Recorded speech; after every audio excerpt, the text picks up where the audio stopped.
Hello all, I am Himanshu Gupta. I have secured rank 27 this year in UPSC CSE 2019 examination. This was my third attempt and I had philosophy as my optional subject. And I have done graduation from Delhi Technological University in 2016 in electrical engineering. I have done my schooling as well from Delhi, and later I have worked as a design engineer in a private company called Qualcomm for around 1.5 years, and it is thereafter that I decided that I would join civil services. So the first thought about civil services came into my mind after my internship. So it was the third year that we take an industrial training. So in the same company Qualcomm I had done my internship, and after I got a taste of the private sector job, I decided that I would go for the government services rather, and I started preparing for the government services exam, that is the civil service exam. And particularly in my mind was Indian Foreign Service. For that only I have filled my first preference, and hopefully I would be able to get that service. And after 2015, in 2016 I started my preparation for civil services exam. I did not take any coaching for the foundation course as such, and since I was in my college and I was preparing myself by myself only alone from college, and I started with the basic books, that is the NCRTs and the standard books that are there for every subject. And after reading all the basics books, I gave one attempt in 2016 itself, when I just passed out from my college and I had joined my private sector company in Bangalore itself. But at that time I did not know anything about the relevance of current affairs and also how to solve MCQs and practice mock tests. So I had not done any sort of those things. I had just read the basic standard books, that too at least once. And after I gave my prelims exam, I realized that I need to work a lot on my preparation. I need to practice a lot, I need to revise a lot, I need to also study current affairs in much more depth. So along with my job, I tried preparing for the exam. I took some of the other guidance from some online platforms, etc. But I knew that it was not a full-time preparation till then. And I tried coming to Delhi, back to my home also. So I got some opportunity to get my office shifted from Bangalore to Noida. And for 6 months I tried commuting from my home to Noida office via the metro, and tried that I should prepare for the exam. But even after that I realized that I could not focus completely on the civil services exam. So it was in the start of 2018 that I had to resign from my job and started full-time preparation for the exam. And it was thereafter I studied current affairs in depth. I gave my full 100% for the exam, but in 2018 itself I still was not able to qualify the prelims exam. After I realized what mistakes I had done in 2018, I can say that the one single most important mistake that I did was getting exhausted much before. So I actually got exhausted because of solving a lot of MCQs and lot of practice papers beforehand. It should not be that. Actually the thing is, you should reach your peak at the right time. I thought I reached my peak much before, and it was that day on the prelims exam that I think I got in panic and I attempted more than 97 questions there in the prelims exam. And at that 2018 attempt, it was a really difficult paper. So negative marking, all those things caught me, and I was not able to qualify the prelims. So I worked on that, and but at the same time in 2018 I did not lose my heart, and I started preparing for the 2018 mains also. So even though I was not giving the mains exam, let's say in an examination center, but I was prepared to give it at my home. So 2018 mains was something that I gave at at least targeted myself that I would give it at my home, and I did all the current affairs classes or whatever thing that I had to do for the mains also. I started strengthening my optional paper as well. I read about and whatever basic books and revisions, all sorts of things I had prepared myself for the mains exam itself also. When the time for prelims examination came in 2019, there were some things that I corrected. The first thing was preparing current affairs. So in current affairs, what I used to do was just reading the yearly compilations at the end of the entire year. But now in 2019, what I did was I spread this preparation throughout the course of the year. I actually started reading daily current affairs, and for daily newspaper, initially I used to read the newspaper, physical newspaper as well, but I thought the best possible manner to understand current affairs is also through online resources. So in the daily newspaper, there are many platforms where you get some daily news analysis, and that those go even beyond what is given in the news, and they try to give you a comprehensive picture of all the current affairs analysis. I think I took the help of those internet-based platforms for daily news. I also started doing monthlies for current affairs for revisions, and at the end of the year, let's say just before 2 months, just before prelims, I also read the yearly compilations that various coaching institutes give out. So that was my strategy, to spread out all the current affairs so that it is not so burdensome at the end of the year.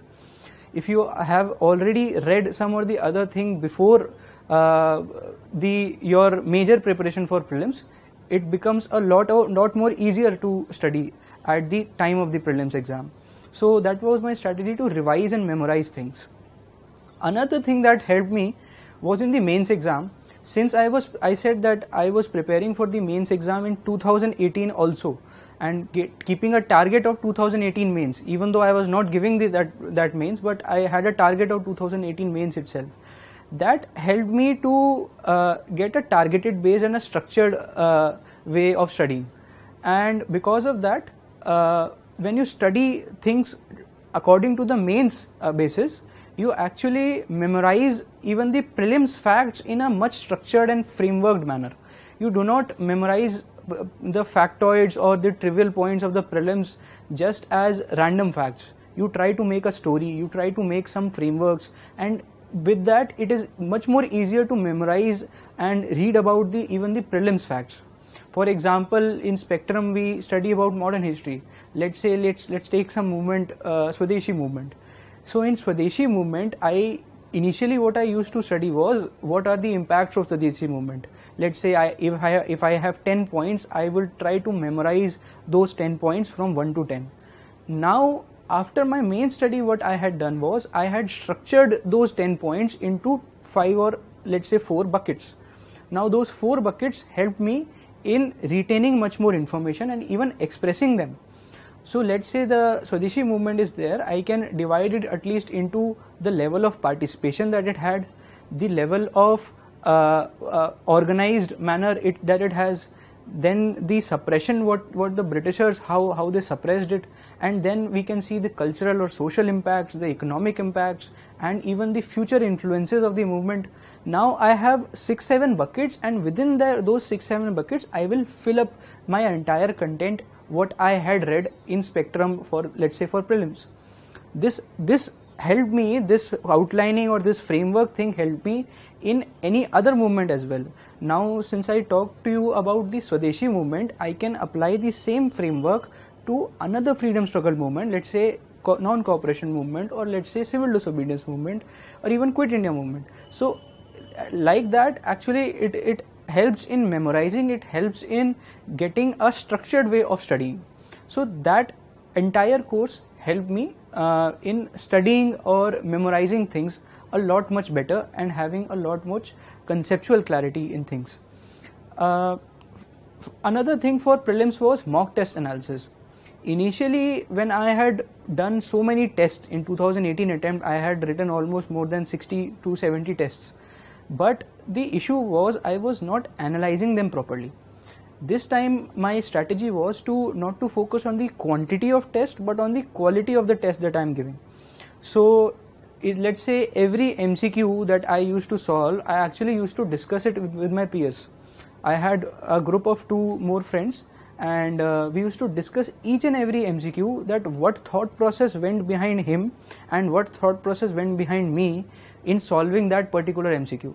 When you solve those MCQs or those question papers in that manner, it helps you in getting the heuristics right. It helps you in getting how to actually tackle MCQs. MCQs is not only about memorization and just ticking what you know. It is also about application of your memory and application of your logic as well. Elimination technique is very much required, and for that peer-based discussions and all those things help. So you should focus on the quality of the test as well.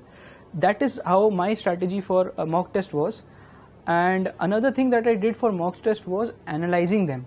So for analyzing them, what I had done was I had categorized my MCQs into 4 type of categories. Let's say if the first category was where I am completely sure, those type of MCQs. Another category was where I had eliminated 2 and I was confused between 2 of them. Now the third category was only 1 has been eliminated and I am confused between the 3 options. And the final category was that I have no idea about any particular MCQ. So when I was solving, let's say, any paper of 100 questions, my first iteration used to be solving all the for sure ones, all the category 4 questions that in which I was completely sure, and also I used to mark at the front of every question that which category does it belong to. Every question was marked like this was category 3 or category 2 or category 1 for me. So in the second iteration when I come, I know that my category 3 questions are remaining or my category 2 questions are remaining, and I have to solve them by the use of logic or by the use of memory or a combination of them. So that is how a structured way of analysis came into my mind. And I also used some technology. Let's say in Excel, I had an Excel file and I used some pivot tables to actually calculate that in which category I am at which accuracy. So let's say in my for sure category, I should be at least 95% accurate. If I am completely sure about that, let's say for a human, there may be some or the other silly mistakes, but I should be at least 95% accurate on them. For let's say in questions where I have eliminated 2, at least 65% accuracy should be there. That is how I had set my target accuracy, and I used to calculate what accuracy am I getting in mock tests. So that is how I used to analyze each and every question paper now. So my analysis time actually increased, but I focused on the quality of the tests now. So that is how I was able to get a knack of solving all the MCQs, all the practice tests. Final thing for prelims, I would say, is the revision technique. In the last phase, since 2020 prelims is also coming up, I would advise all of you to not go behind a lot of resources now. Please close in your resources and try to revise them again and again. There should be at least one base material which you should be completely thorough. It should be completely internalized, and actually you should say to yourself that if some question comes from this base material and if you are not able to solve it, it is a blunder for you. You should actually be very, very thorough with your base material at least. Yes, supplementary things can be done from other sources, and you can just, if you encounter some other compilation or some other resource, you can just browse through the index or the contents of them. If there is something very new that you actually very curious about, you can just read about that thing, that particular thing on that particular page. Do not read anything cover to cover now. Your base material should be one that you should be reading cover to cover. Apart from that, other resources should be just read in a very selective fashion. Revise and revise them again, and I hope you would be able to clear the prelims exam. Now I would come to the mains strategy. For mains exam, I would say answer writing, yes, as everybody knows, answer writing is the key, and for that what I had done was I had enrolled in mains test series as well here even at GS Core, and in the mains test series what you get is a good amount of feedback. So whatever answers you write, you actually get another perspective on the same answers, that how well it could be written. And you should work on all the three things: your introduction, body, and the conclusion. By structuring the answers, I was actually initially I was really confused that people say I am working on my structure, I am working on my structure. I did not used to comprehend the fact that structuring is just intro, body, and conclusion. If I am doing intro, body, and conclusion, I am doing completely fine. But through time I got to know that structuring is not just intro, body, and conclusion.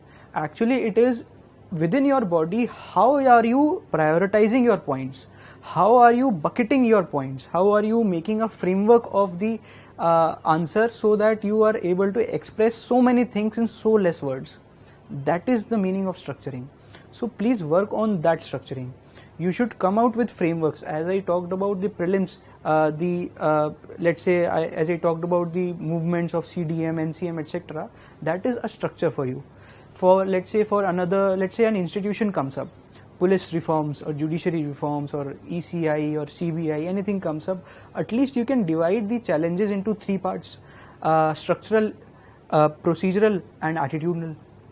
These are the three buckets within which you can fill up multiple subpoints. So I worked on all these structures. Let's say some social justice or social issues comes up, at least you can divide them into push and pull factors. Why is child labor happening? There are some push factors, there are some pull factors. Why is migration happening? There are some push and pull factors. You can actually try working on many structures, and so that you will get a knack of answering your questions in a very structured and organized way. Another thing that I would say in answer writing was time management. So for time management, actually, frankly speaking, I was really dreadful of completing the 3-hour paper of 20 questions in the mains exam. So my real worry was this, and it was GS1 paper at the exam center itself that I was able to clear all the 20 questions in 3 hours. Even in the test series or anything that I had enrolled, I had not written the 20 questions in complete 3 hours. I used to take more than 3 hours then. So this time my strategy was to sequence the questions in such a manner that I would be able to complete them. So my sequence was, I will complete question number 1 and 2 first, because there is also a tendency that if you write the first 2 questions in a good and legible handwriting, it might be able to spread your marks in the other questions as well. So, and since there are 10 markers, you will get your hand will also get a knack of writing lengthy answers. So my strategy was to initially write question number 1 and 2, which are of 10 markers. Then I will switch on to the 15 markers. So it was 11 to 20 that I had focused on, because they are the much scoring questions, and if I am leaving any 15 marker, it would be a blunder for me at the last moment. So I will focus on the 11 to 20 question numbers, and after I have completed my 15 markers, I will again come back to the 10 markers. So that is question number 3 to 10. That was my complete strategy for sequencing of all the questions, and fortunately I was able to complete all the GS questions within time. In some of the papers I even got some 2 or 3 minutes left as well. So I was happy with this, because this was the most fearful thing that I had in mind. Another thing for practicing, I think peer discussions again help. So for any answer writing, if on the same question you get 2 or 3 different answers, you get a good comparative analysis. So since I said that I had a group of friends and we used to discuss every question, and we used to write every question and then cross evaluate them as well. So that helped in a good comparative analysis. Also, if let's say you are enrolling in a test series, getting a good comparative analysis, let's say you get some best answer copies from any test series, you can compare your answers with them. That also helps. Even you can see the past year's toppers answer copies, and if you get a good number of answer copies, you can even see the same questions that different people have written. So on the same question, you may get 2 or 3 toppers who are writing on the same question. You can do a comparative analysis then. You can see that what one is writing and what the other is not writing, and who is getting much more marks. That is how you can actually see how to exactly write answers. For other things, let's say value addition, diagrams and all those things, I had maintained a good repository for myself. In mains, I always say that one should not be so intensive, one should be actually extensive. By extensive, I mean you should be able to interlink all the subjects. Let's say a question of environment comes up, you do not need to restrict yourself to environment. You can even talk about history, you can even talk about internal security or polity or anything. This is a general studies paper and not a polity paper or a society paper, etc. So please try to interlink various subjects and write them down. For value addition, you can actually make final notes of notes. In the end, you should have some 100-page notes or 50-page notes at the end to revise all of those things, and that revision should be multiple number of times. I remember I had a notes of notes register that I always call. So for all the notes that I had, I again made a notes of all those notes, and that was a single register of less than 100 pages. In that register, I had all of those things. Let's say GS 1, 2, 3, 4, even the essay part, I had each and every value added material in that register. And I'm not sure how many times I had revised that. It is actually uncountable. I had even made audio notes of that. I had made audio recordings of that, and I used to listen to that multiple number of times. And even I had brainstormed on each and every point. Let's say there is a value added point, you can brainstorm over it, where all it can be used. There is no one single thing that economy point can only be used in economy. I will also give you one example. There is a village in Jharkhand called Telia, and in that village an SHG was empowered by two organizations. One was an NGO named Pradhan, and one was a foundation, Ford Foundation, who used the CSR funds to empower that SHG, and they helped in all the rural transformation of that village. Now see, this particular case study can be used in so many areas: rural development, SHG, NGO, CSR, even ethics, essay. You can actually utilize one single limited knowledge into so many areas. That is how you should approach many things and brainstorm over so many things.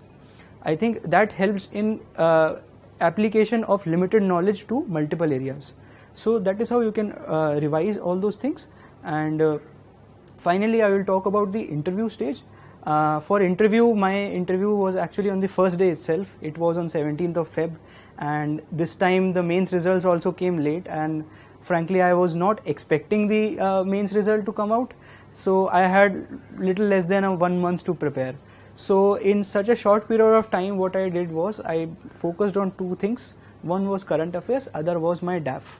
So on current affairs, I had subscribed to 2 physical newspapers. I used to read them religiously, and for my DAF, I focused on each and every point that was mentioned. And if I got some DAF analysis from other institute, I used to write the answers down, not even prepare that in mind, but even write them down on my register or on my copy, so that I am able to memorize them or structure them carefully. So that is how you can approach for the interview stage. And all the best to every person. And final thing that I would like to say, that it has been a long journey for me, and maintaining a motivation should be an intrinsic thing for you. See, extrinsic things are there. For example, you watch a YouTube video, or you listen to a song, or you paste a poster on your wall. These are all extrinsic things, and they will come and go. But you should always try to remind yourself the purpose for which you are here. If you are very clear that you will take for the efforts to realize your goal, I think that intrinsic motivation will help you achieve that success. All the best. Thank you.